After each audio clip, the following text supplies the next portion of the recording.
नमस्कार, मैं हूं विवेक और मैं हूँ सोनिया। हमारे इस खास विश्लेषण सत्र में आपका स्वागत है। कल्पना कीजिए कि दुनिया का सबसे अहम ट्रेड रूट रातों रात बंद हो जाए। और पूरी की पूरी ग्लोबल सप्लाई चेन एकदम ठप पड़ जाए। बिल्कुल, पश्चिम एशिया में ठीक यही हो रहा है। आज के हमारे इस गहन विश्लेषण का मुख्य उद्देश्य इसी तनाव और वैश्विक आपूर्ति श्रृंखला पर इसके असर को समझना है। सही कहा।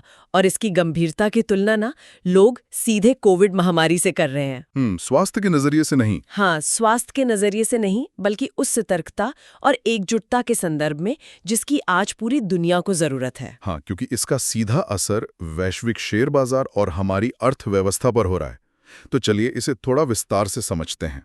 हॉर्मुज़ जलडमरू मध्य जैसे समुद्री मार्ग का बाधित होना वैसा ही है जैसे देश के सबसे व्यस्त हाईवे का अचानक ब्लॉक हो जाना। और जब ऐसा ग्लोबल हाईवे बंद होता है ना, तो हर देश को अपनी आर्थिक और सामरिक रणनीति तुरंत बदलनी पड़ती है। मतलब कोई भी हाथ पर हाथ धरे नहीं बैठ सकता। बिल्कुल नहीं। भारत ने यहाँ किसी भी सैन्य गुट का हिस्सा बनने के बजाय शांति और कूटनीति पर बहुत ज्यादा जोर दिया है। अच्छा, तो इसमें सिर्फ बयानबाजी है? या नहीं, सिर्फ बयानबाजी नहीं, इसमें संघर्ष के बीच दवाइयाँ जैसी मानवीय सहायता भेजना और ईरानी जहाज़ों को सुरक्षित बंदरगाह मुहैया कराना शामिल है। ये तो बहुत ही सधा हुआ कूटनीतिक संतुलन है। हाँ, जहाँ कूटनीतिक संवाद को सबसे ऊपर रखा जा रहा है। देखिए, शांति और कूटनीति की बात सुनना बहुत अच्छा लगता है, लेकिन मेरा एक आलोचनात्मक सवाल है। हाँ, बताइए। जब वैश्विक व्यापार रुक रहा है और लॉजिस्टिक्स का खर्च आसमान छू रहा है, तो केवल कूटनीति से किसी देश की अर्थव्यवस्था कैसे सुरक्षित रह सकती है? मतलब क्या सिर्फ शांति की अपील से घरेलू बाजार को बचाया जा सकता है? ये एक बहुत ही महत्वपूर्ण सवाल है। और सच कहूं तो कूटनीति सिर्फ एक बाहरी ढाल है। अच्छा, तो असली रणनीति क्या है? असली रणनीति घरेलू स्तर पर काम कर रही है। विदेशी मीडिया की कई रिपोर्टों में ये भ्रामक दावा किया गया था कि प्राकृतिक गैस की आपूर्ति प्रभावित होने से भारत में फर्टिलाइजर का भारी संकट आएगा। हाँ, मैंने भी ऐसा ही कुछ पढ़ा था। तो ऐसा हुआ क्यों नहीं?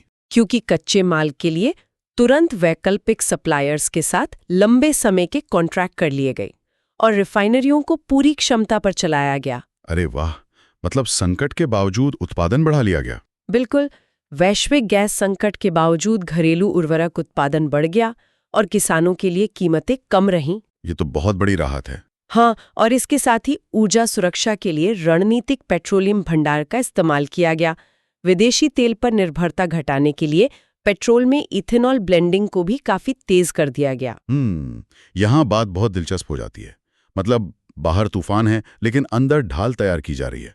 सही कहा आपने। ये तो ऐसा है जैसे पूरे शहर की बिजली गुल होने की चेतावनी पहले ही मिल गई हो और एक विशाल पावर बैकअप सिस्टम न सिर्फ तैयार कर लिया गया हो, बल्कि उसे सक्रिय भी कर दिया गया हो, ताकि बाजार में कोई पैनिक ना फैले।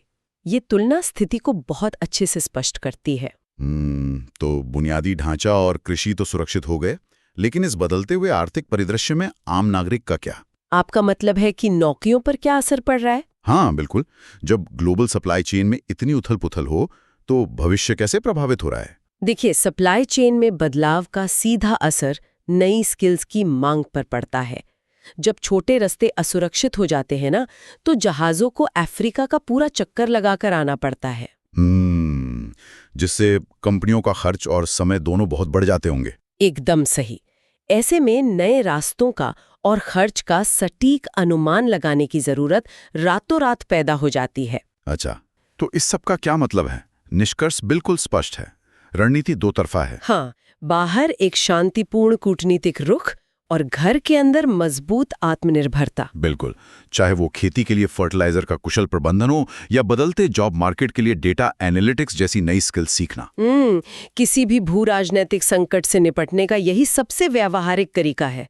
बाहरी झटकों को रोकना और अंदरूनी सिस्टम को और ज्यादा कुशल बनाना। एक अंतिम सोचने वाली बात, क्या भू राजनीतिक संकटों के कारण पैदा हुई पेट्रोलियम आपूर्ति की ये मजबूरी अंततः दुनिया में इलेक्ट्रिक वाहनों और वैकल्पिक ऊर्जा के विस्तार की सबसे बड़ी वजह बन सकती है? ये तो बहुत ही दिलचस्प नजरिया है। हाँ, शायद इस मुश्किल ने ही हमें भविष्य की ओर तेजी से धकेल दिया है। अभी के लिए बस इतना ही। मिलते हैं अगले वीडियो में।